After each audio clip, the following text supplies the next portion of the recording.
Hello students, और स्वागत है आप सभी का एक बार फिर आपके अपने चैनल आर एस एजुकेशन में।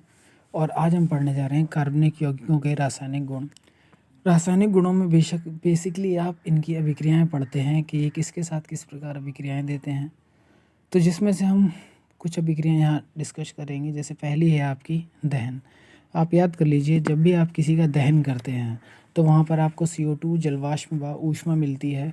ऊष्मा के अलावा हमें प्रकाश भी मिलता है। अब क्योंकि प्रकाश भी आपकी ऊष्मा है तो इसलिए हमने यहाँ पर उसे लिखा नहीं है। तो आप याद कर चुके कि जब भी आप किसी का दहन कर रहे हैं अर्थात आप किसी को जला रहे हैं तो आपको जो चीज़ें मिलती हैं उसमें से पहला CO2, फिर जलवाष्प व ऊष्मा। अब जलवाष्प को जब आप लिखोगे तो जल हो या जलवाष्प हो, आप उसका सूत्र H2O ही लिखते हैं। वही यहाँ पे हमने लिया है। तो जब आप मेथेन को O2 से क्रिया मेथेन की O2 से क्रिया कराएंगे तो आप CO2 व 2H2 व ऊष्मा प्राप्त होगी।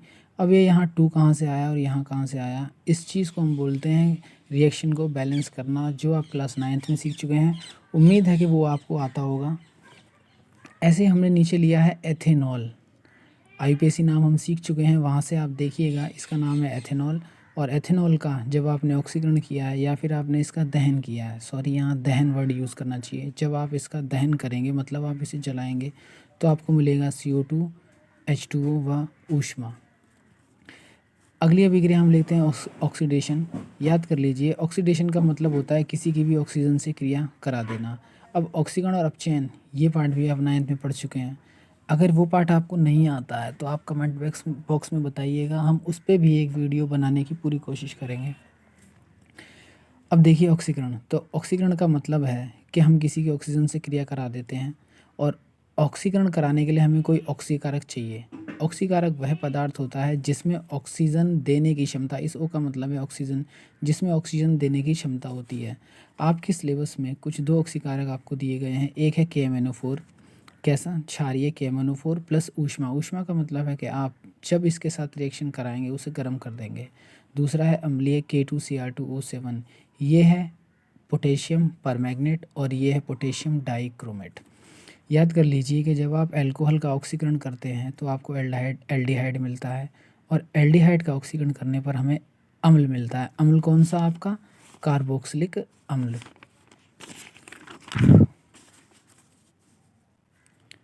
जहाँ कहीं आप इस तरीके से ऑक्सीजन को लिख के उसके दोनों इस तरह ब्रैकेट में बंद कर दें, इसका मतलब होता है ऑक्सीकरण कर रहे हैं आप। तो आप इसकी जगह पर इनमें से कोई सा भी लिख सकते थे। अगला है हाइड्रोजनीकरण। तो जब आप हाइड्रोजनीकरण करते हैं तो इसका मतलब है हाइड्रोजन जुड़ रही है। वास्तव में ये दोनों एक दूसरे के विपरीत होते हैं। ऑक्सीकरण में ऑक्सीजन जुड़ती है और हाइड्रोजनीकरण में हाइड्रोजन जुड़ती है, और इसे हम अपचयन भी कह सकते हैं। जैसे आपने एथीन लिया, और जब हम किसी भी एल्कीन या एल्काइन की अभिक्रिया किसी भी भारी धातु से कराते हैं तो हमें याद है कि भारी धातुओं में हाइड्रोजन गैस परमाणु अवस्था में रहती है। जब आप इन भारी धातुओं को गर्म करते हो तो वहाँ से हाइड्रोजन गैस परमाणु अवस्था में निकलती है, और यहाँ पर बंध टूटते हैं, और जहाँ जितनी वैलेंसी बाकी है वो आप हाइड्रोजन से फिल कर देते हैं। जैसे आप पाई बॉन्ड को तोड़ेंगे, जब आप गर्म करेंगे पाई बॉन्ड टूटेगा, यानी दोनों कार्बन की एक एक वैलेंसी खाली रहेगी। तो यहाँ से जो हाइड्रोजन निकलते हैं उसमें से एक हाइड्रोजन इसकी वैलेंसी फिल करता है और दूसरा हाइड्रोजन इसकी, तो आपको एथीन से एथेन मिला है। अब हम पढ़ते हैं प्रतिस्थापन अभिक्रिया। तो प्रतिस्थापन में आप जानते हैं एक या एक से अधिक परमाणुओं का स्थान दूसरे परमाणु ले लेते हैं। तो यहाँ पे आप देख रहे हैं CH4 की क्रिया हो रही है Cl2 से, और किसकी उपस्थिति में? इसे हम बोलते हैं HNu। इसका HNu का मतलब होता है सूर्य का प्रकाश। और याद रखना ये क्रिया है आपके धुंधले प्रकाश में हो रही है। ये प्रकाश कैसा है? आपका धुंधला प्रकाश है, यानी वो यहाँ तीव्र प्रकाश का उपयोग नहीं किया जाएगा। ये जितने आपको दिख रहे हैं ये सब धुंधले प्रकाश में अभिक्रिया हैं। तो जब आप मेथेन की अभिक्रिया Cl2 से कराएंगे, आप जानते हैं आपको प्रतिस्थापन कराना है, मतलब यहाँ से एक एक करके परमाणु हटाने हैं। तो आपके पास 2Cl हैं, आपके पास 2Cl हैं, 2Cl में से एक Cl, इससे जो H मेथेन में से आप एक H निकालेंगे और वो H और इसका एक Cl मिलके बनाएंगे HCl। अब मेथेन के पास हाइड्रोजन रह गए हैं 3, यानी CH3 रह गया है। उस CH3 से दूसरा हाइड्रोजन जुड़ जाएगा और आपका बनेगा CH3Cl।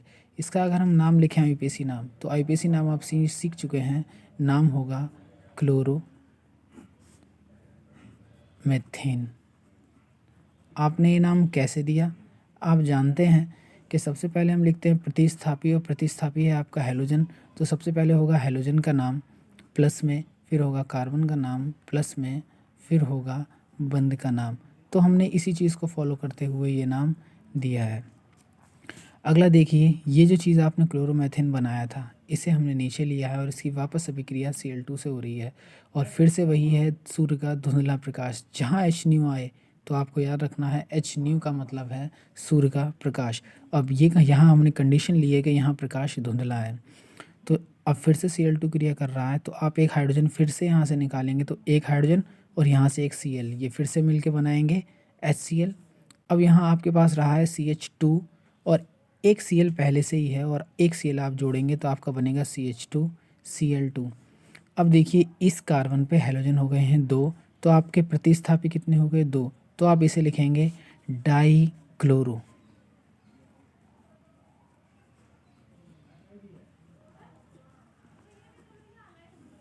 डाईक्लोरो।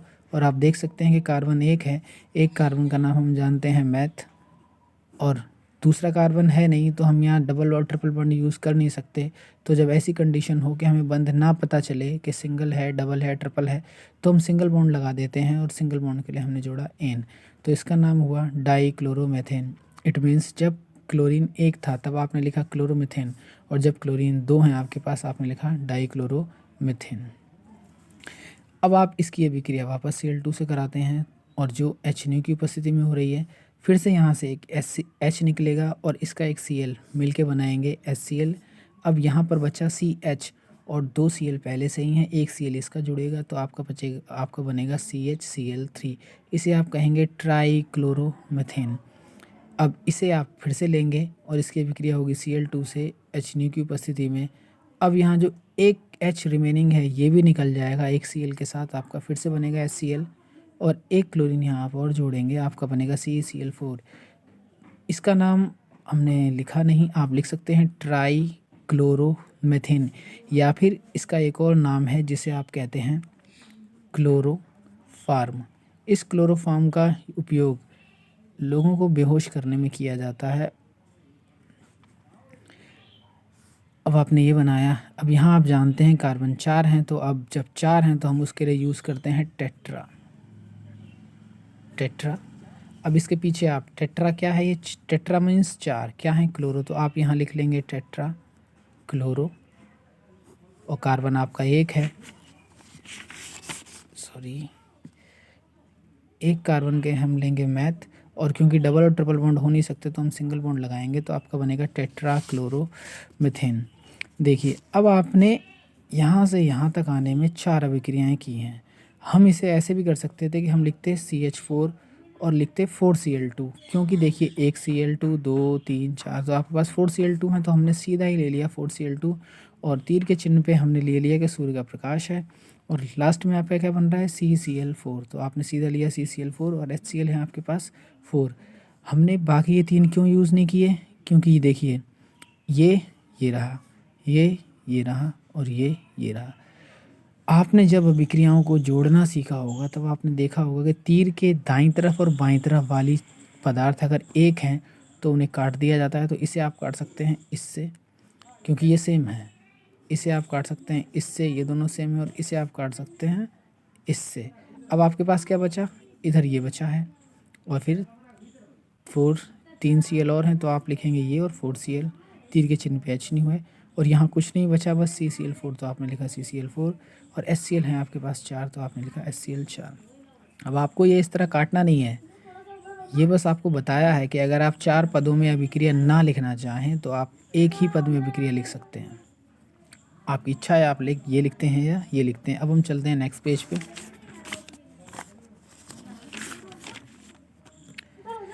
देखिए जो पीछे अभिक्रिया हमने पढ़ी थी वो धुंधले प्रकाश में थी। अगर हम Cl4 की अभिक्रिया Cl2 से कराते हैं तीव्र प्रकाश की उपस्थिति में, तो यहाँ पर विस्फोट के साथ अभिक्रिया होती है, और यहाँ पर हमें सिंपल कार्बन मिलता है, और चारों हाइड्रोजन Cl के साथ अभिक्रिया करके 4HCl बनाते हैं।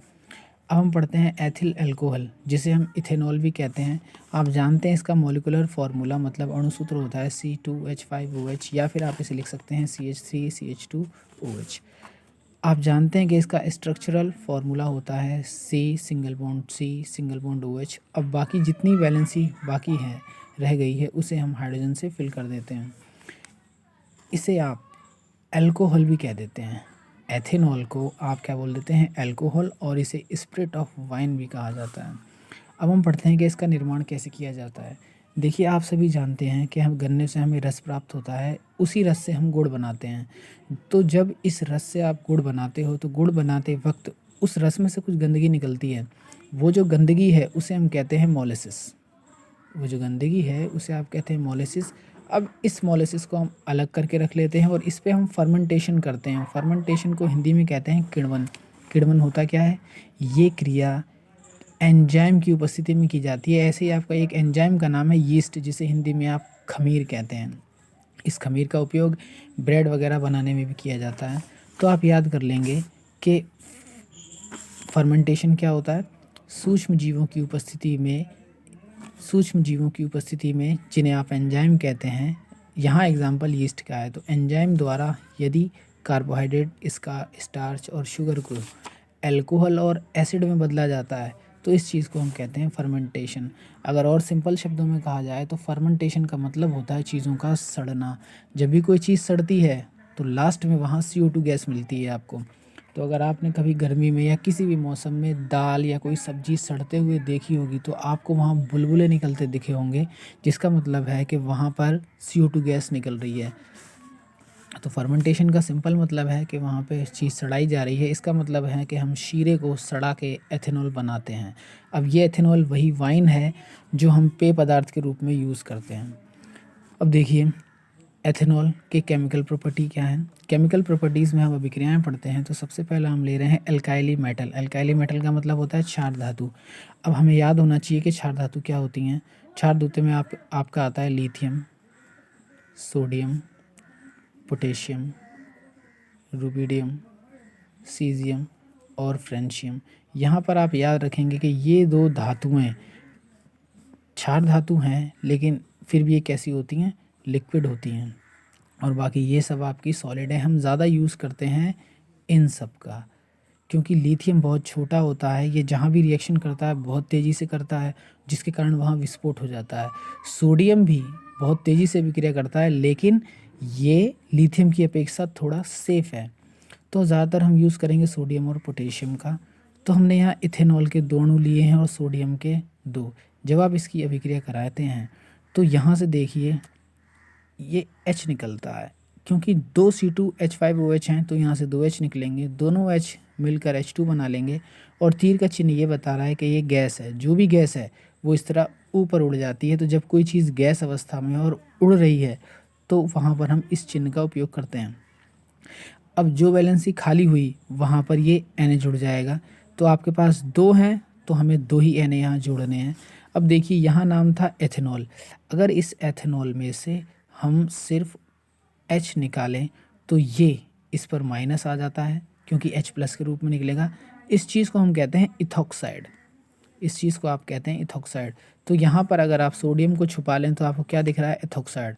और इथॉक्साइड के साथ अगर हम ये Na जोड़ें तो हमें सोडियम नाम जोड़ना पड़ेगा। तो आपका नाम हुआ सोडियम इथॉक्साइड। चलते हैं नेक्स्ट पेज पे। देखिए, अगली बार हम लेते हैं H2SO4 से क्रिया। अब हम पढ़ रहे हैं H2SO4 से क्रिया। तो पहले आप इसे याद करिए कि जब एथेनॉल H2SO4 से क्रिया करेगा 100 से 110 डिग्री टेम्परेचर पर तो आपको मिलेगा एथिल हाइड्रोजन सल्फेट। और अगर यहीं पर टेम्परेचर 140 हो जाए, तो आपको मिलेगा ईथर। और अगर टेम्परेचर 160 से 170 हो जाए तो हमें मिलेगा एथीन। अब रिएक्शन कराते हैं। देखिए, एक एथेनॉल ये है और अभिक्रिया हो रही है H2SO4 के साथ। आप जानते हैं कि H2SO4 को हम खोल के इस तरह लिख सकते हैं,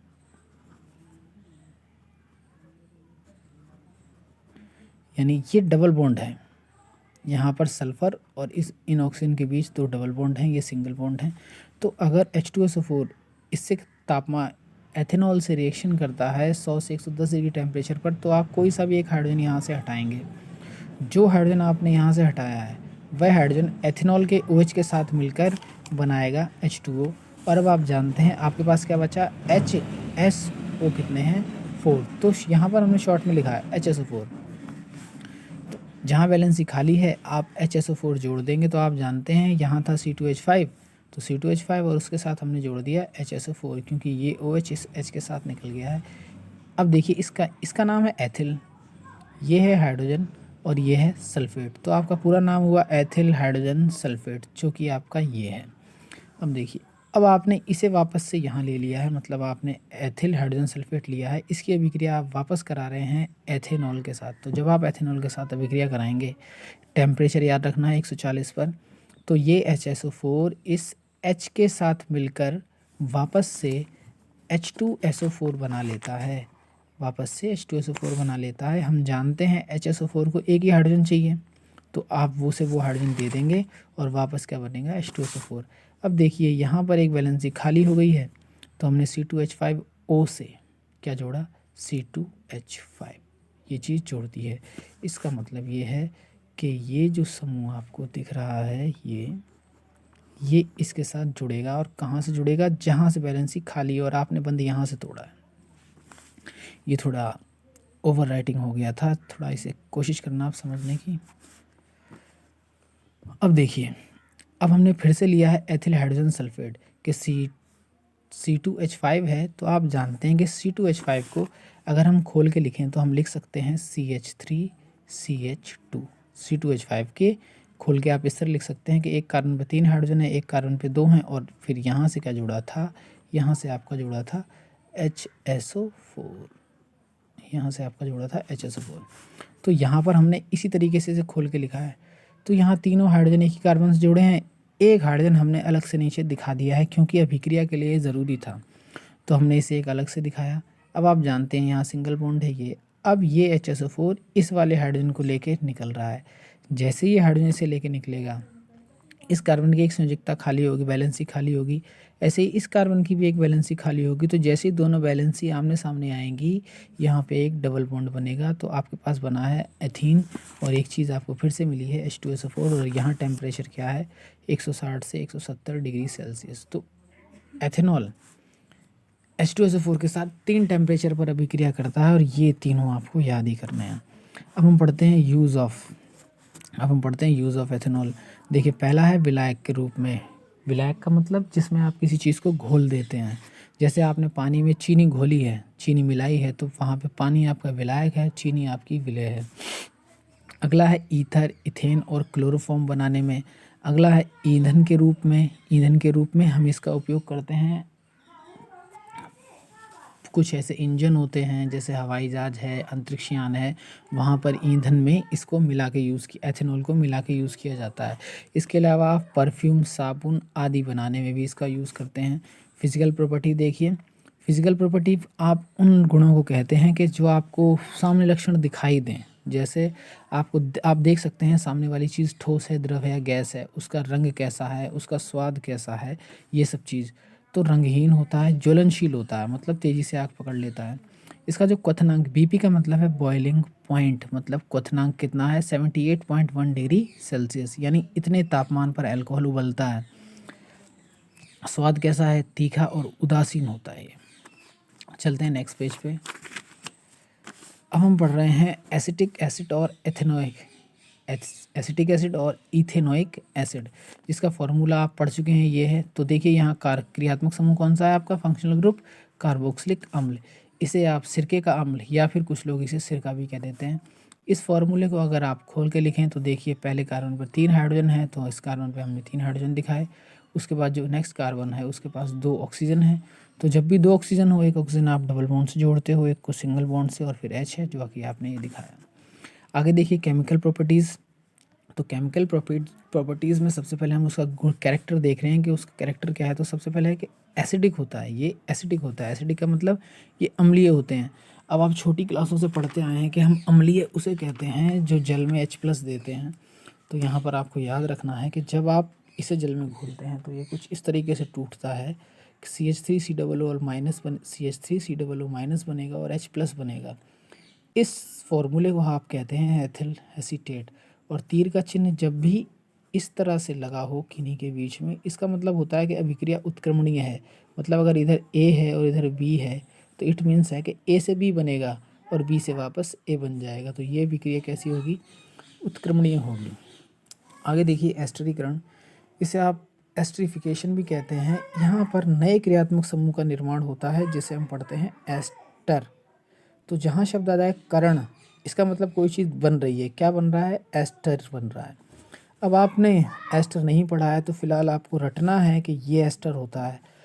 आप जब 11वीं क्लास में आएंगे तब आपको अच्छी तरह पता चलेगा एस्टर के बारे में। फ़िलहाल आप रटिए कि जब COO दो कार्बनों के बीच में आ जाता है, दो या दो से अधिक कार्बनों के बीच में COO जुड़ा हो तो इसे हम एस्टर कहते हैं। देखिए ये आपका कार्बोक्सिलिक अम्ल है, यही वाला, और ये आपका क्या है? OH है, C कार्बन के साथ OH है, इसका मतलब एथेनॉल है। तो जब कार्बोक्सिलिक अम्ल इथेनॉल से रिएक्शन करता है तो ये अम्ल है तो ये H प्लस देगा। और आप जानते हैं कि जो आपकी वाइन है इसका स्वाद यानी अल्कोहल का स्वाद कड़वा होता है, मतलब क्षार के समान व्यवहार करेगा, तो यहाँ से OH निकलेगा। तो इसका H और इसका OH निकल के बनाएंगे H2O। अब देखिए यहाँ वैलेंसी खाली हुई, इस खाली वैलेंसी पर हम क्या जोड़ेंगे? CH2CH3। तो यहाँ हमने क्या जोड़ा? CH2CH3। अब आप जानते हैं कि इतनी चीज़ एथिल है तो एथिल हमने लिख दिया, और इतनी चीज़ हमने पहले पढ़ी थी एसीटेट है तो ये लिखा एसीटेट। इसको हम एस्टर भी कह देते हैं क्योंकि ये फंक्शनल ग्रुप का नाम होता है एस्टर। आगे देखिए फिजिकल प्रॉपर्टीज़। फिजिकल प्रॉपर्टीज़ में ये रंगहीन होता है, संक्षारक होता है, सिरके के समान गंध वाला द्रव होता है तथा जल व कार्बनिक विलायकों में विलय होता है। यह जल से भारी है व इसका बॉइलिंग पॉइंट 118 डिग्री सेल्सियस है तथा फ्रीजिंग पॉइंट ये FP है। F का मतलब फ्रीजिंग पॉइंट यानी हिमांक बिंदु है 16.5 डिग्री सेल्सियस आएगा, यहाँ पे 5 डिग्री सेल्सियस होता है। उम्मीद है आपको ये समझ आया होगा। अगर आपको कोई दिक्कत है ये समझने में तो आप कमेंट सेक्शन में कमेंट कर सकते हैं। Thank you.